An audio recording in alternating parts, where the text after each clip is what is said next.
자, 박정희 시대의 어떤 사회 문제에 대해서 살펴보면은요, 박정희 시대의 키워드가 산업화였던 만큼 산업화에 따른 어떤 사회 모습의 변화도 굉장히 중요합니다. 산업화라고 하는 거는 산업이 발전한다는 뜻이죠.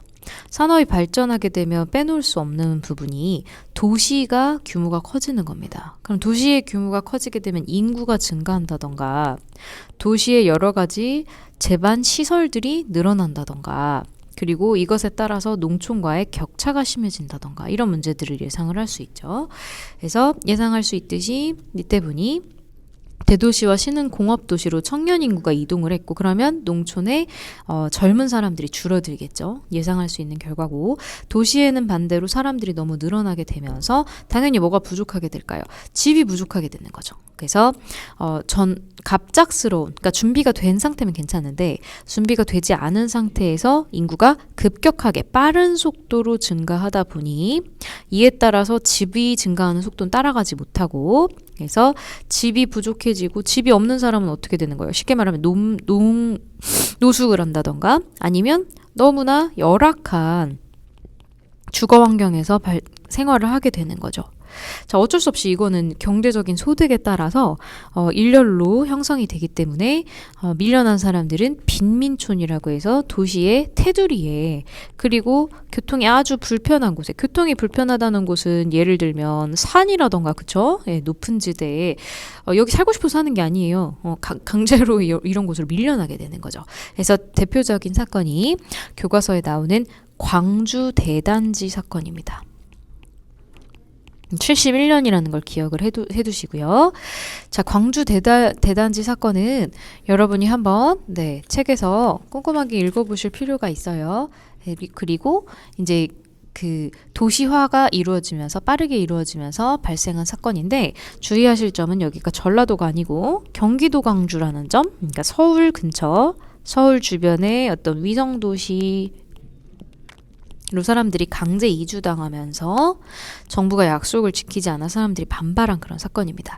자, 또 하나 의미 있는 모습들이 가전제품의 보급이 늘어나게 되면서 집집마다 라디오와 TV와 세탁기 같은 가전제품이 생겨났어요. 그리고 아까 전에 얘기했죠. 집이 부족하다 보니까 단체주택, 집단주택, 단체보다는 좀 집단주택이 적합할 것 같아요. 그래서 집단 생활을 하게 되는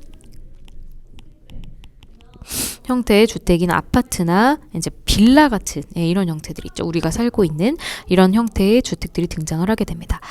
그리고 처음에는 쌀이 부족해서 60년대에는 그래서 쌀하고 그 다음에 보리 같은 거를 섞어 먹어라. 혼합해서 먹으라라는 뜻이고요. 분식은 무슨 뜻이냐면 밀가루로 만든 걸 많이 먹으라는 거예요. 정부에서 일부러 이제 쌀보다 다른 곡식을 많이 먹으라는 그런 취지로 이런 정책을 편 거죠. 그래서 예를 들면은 밀가루를 사용한 거 지금 여러분은 좋아하겠지만 이때 당시엔 이제 쌀 먹지 말라고 좀 강제로 밀가루로 만든 음식을 많이 먹으라고 이렇게 장려하는 부분이 있어요. 국수라던가, 그쵸? 라면이라던가, 빵, 이런 것들.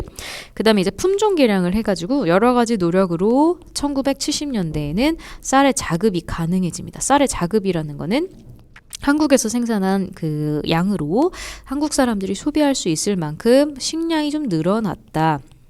라고 해석하면 되겠죠. 자, 그 다음에 빼놓을 수 없는 부분이 이제 교육인데, 교육은 우리가 인구가 증가하고 그리고 경제가 성장하면서 사람들이 자신이 배우지 못했던 거를 자신의 자식들은 많이 배웠으면 좋겠다. 그래서 학교에 예전에는 뭐 5명 중에 1명 갔다면 이제는 모든 자식들을 다 학교에 보내려고 노력을 하고요. 이 과정에서 너무 입시 경쟁이 심해지기도 합니다. 그래서 막 좋은 중학교 가려고 경쟁하는 모습들도 벌써 60년대에 나타나게 되니까 박정희 정부가 어떤 노력을 했냐면 선생님 그러면 예전엔 중학교 갈 때도 시험 봤어요. 그랬던 거죠. 그때 당시에는 국민학교였는데 초등학교에서 중학교에 갈 때 이 명문 중학교를 굉장히 집착을 했어요. 사람들이. 그래서 막 초등학생인데 가방 메고 시험 보고 막 시험 보러 다니고 중학교 시험 보려고 시험 보다가 재수하고 이런 일들이 나타나게 되면서 중학교를 시험 보지 않고 보내도록 해라. 그래서 이제 공으로 뽑는 이제 그 1969년에 이 무시험 추천제가 잠시만요. 이거 추첨으로 고쳐주세요. 추첨입니다. 그래서 이제 뽑기, 쉽게 말하면 랜덤으로 가는 게 처음 제도가 시행이 됐습니다. 자, 그리고 고교 평준화도 마찬가지예요. 고교 평준화 이제 73년인데 대도시에서 이 시험 학교 고등학교 시험 봐가지고 가는 이제 그것 때문에 경쟁이 너무 과열되니까 경쟁이 심화되니까 이걸 해소하기 위해서 해결하기 위해서 이런 노력들, 이런 정책들이 등장을 하게 되었습니다. 당시에 이제 사회 모습을 볼 수 있는 또 재밌는 현상이죠. 그 다음에 라디오랑 TV가 보급이 되면서 그 집집마다 생기게 되면서 라디오와 TV에는 아무거나 나오는 게 아니라 어떤 컨텐츠가 있죠. 그럼 이 컨텐츠가 제작이 되려면 많은 사람들이 다수가 이 어떤 문화를 생산하고 그리고 이 문화를 공유하는 이제 곧 수업이 시작됩니다. 차분하게 수업 준비를 하고 즐거운 수업을 맞이하도록 합시다.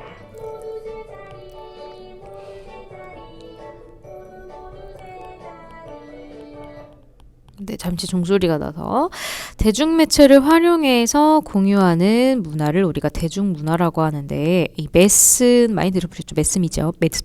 그래서 매스가 대중이란 뜻이고요. 미디어는 이런 라디오랑 텔레비전 등의 매체를 뜻합니다. 그래서 대중문화와 청년문화 같은 것들이 생겨났고요. 그리고 유신 정권에서는 예술적인 부분을 특히 억압을 많이 했는데 그 이유가 표현의 자유 이런 것들을 좀 눌러야 사람들이 정권에 저항하지 않는다고 생각을 했기 때문이에요. 그래서 선생님이 수업 시간에 이제 금지곡 등 들려드렸습니다.